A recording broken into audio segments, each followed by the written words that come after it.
Welcome back once again to the C Space Studio here at CES 2025. I'm your host, James Kotecki, and I'm joined once again by one of our favorite guests, Andrew Wallenstein, President and Chief Media Analyst, Variety Intelligence Platform. Thanks so much for coming back. I believe this is your third time chatting with us here, so thank you. Third time's a charm. Exactly, and we'd like to get a really macro view from you on just all these different trends and elements that are converging in the world of media and entertainment and technology here at CES. So if you don't mind, we'll just kind of go rapid fire and we'll just get your take on where things stand at the beginning of 2025.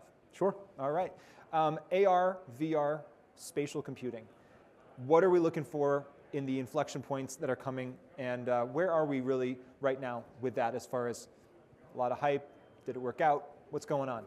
I actually think 2025 represents what could be a long-awaited inflection point for a space that I think has been like, okay, inflection point, when are we getting here? Yeah. And I say that because when you look at the bigger players in this space, when you look at the way Meta has both Quest and the Ray-Bans and what they're doing, when you look at Snap, which has come out with its spectacles.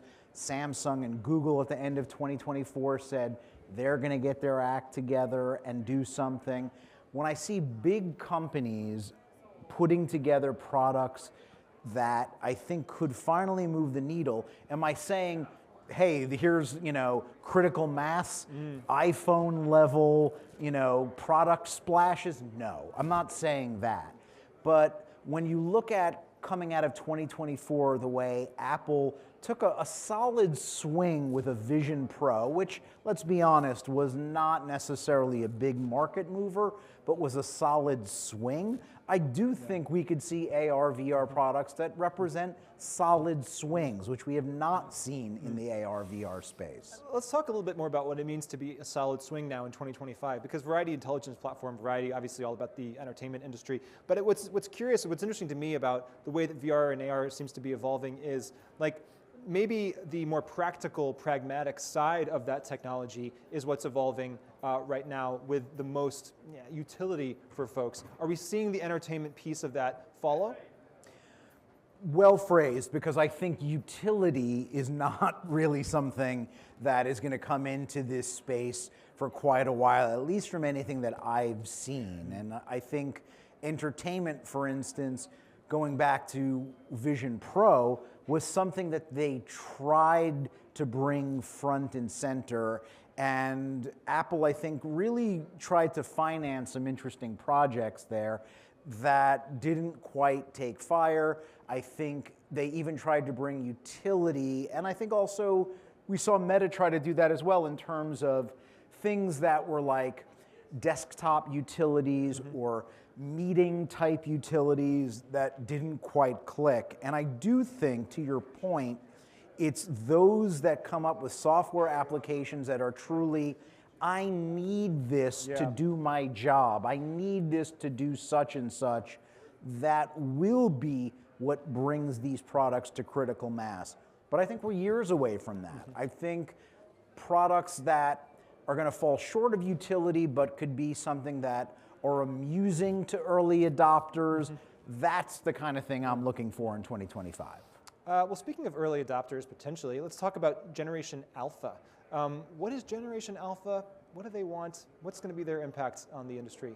If I could answer that, I wouldn't be in research, I'd be putting together products. Because Generation Alpha, I'm a firm believer, I think many people are firm believers, that if you connect with the youngest generations, that's where success is going to happen. Yeah.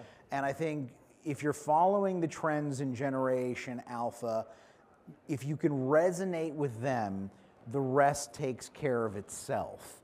And so whether it's with content, whether it's with devices, if you could figure out how to unlock what appeals to them, you're really going to win. But it's so much easier said than done. I think Generation Alpha is as a generation that is digital native in a way that not even millennials are. Yeah. I think old people, Generation Xers like myself, we can't fundamentally understand them because we are so different, and that is why, you know, it is really, I think, the youngest generation of executives that are better able to cater to them, and if you do that right, it's a big win. Maybe we use generative AI to cater to Generation Alpha.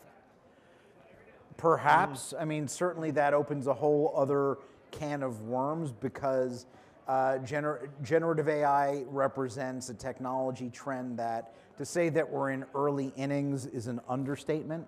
And I think that's something that certainly in 2024, you saw some experimentation. I think that's only going to continue in 2025 and build from there. And yeah, I think it's something you got to keep an eye on. We have to get your take on the streaming state of things right now, obviously talking about moving toward a more ad-supported ecosystem. What's your take on streaming as we head into 2025? What do you expect? It's funny because I feel like you could repeat what I said in 24 and 23 and probably be relevant today, in the sense that I think we've been waiting for consolidation to seize this space for a while. And it's amazing that it still hasn't happened, and I feel like I need to repeat the fact that I'd be shocked if we did not see consolidation finally come to this space. I'd be shocked if we don't see a major player either exit, combine with others. I did think what we saw in 2024 was some significant bundling among some of the players, but I think, yes, we'll see more than that, but we need to see also just major players no longer in this space because it is being overserved. Yeah. And so, I think we've got to see just some major brands step away from the table. To ask you a meta question about your own predictive processes, you understand this industry very well, right? You're diving into all these macro trends and trying to understand how they all fit together. How do you balance your own ability to predict these things? How much confidence do you give yourself? How much does humility play a role here? How do you think about your own abilities to predict the future? Humility, I think, is where it starts and perhaps where it ends. To be honest, I don't fear being wrong. Why? Because at the end of the day, it's just sort of like, I study the space as closely as I can. I show you my math. I give you the analysis as closely as I can. And if I'm wrong, I'm wrong. I'm going to cop to it. I'm going to eat crow when I can. At the end of the day, though, I'm just going to walk you through my thinking. And if I'm wrong, I'll admit it. Well, the C Space Studio is hopefully a place where you can eat crow in a very supportive and in a friendly environment here. Sure. And as we listen to some stuff going on in the background, I want to ask you about the shift potentially in the streaming industry and the content industry. Are we shifting away from more original content? Are we past the kind of golden age of original content? Are we in something new here? Well, clearly, when you look at the volume of original content, I think we're heading into the second year of a reduction in the amount of so-called, peak television that's out there. That number was always going to come down. I think it's going to continue to come down to some degree, although to reference what you were saying earlier about AI, that could also throw a completely different dynamic. Yeah. That, I think, though, is a longer-term trend. I think we've seen that licensed content can be worth its weight in gold. I think to some degree also it crowds out the need for original content in the kind of bulk that we saw perhaps 3, 4, 5 years ago. I think the best streamers, armed with the best data, know that it's the right mix of original and licensed that carries the day. Let's round out the conversation today with a quick glimpse at the future of gaming. Sure. Where do we stand as far as gaming? We had Duncan Crabtree-Ireland from SAG-AFTRA here in the C Space Studio talking about the strike that was going on there. Obviously, gaming is still huge. It's huge at CES. So of all these things going on, generative AI, how does all this converge in gaming at 2025? I think 2025 is going to be a big year for gaming after a 2024 that was by no means a bad year, but I think a year that gaming had some struggles. Clearly, there was a ton of layoffs in the gaming industry, among some other issues. But I will point to the fact that you're going to see what is going to be the biggest launch in gaming history with Grand Theft Auto 6. You're going to see a major launch on the console side with the successor to Switch in what I assume will be Switch 2 or maybe some other brand. So I think gaming is going to be big, bigger than ever. And I also think when you see advances, say, in cloud gaming and some other new platforms, it's a bright future, but also a bright future where it's like, there's a tendency in conversations to talk about gaming's over here, video's over here, right, the creator economy's over here. That's not how it works.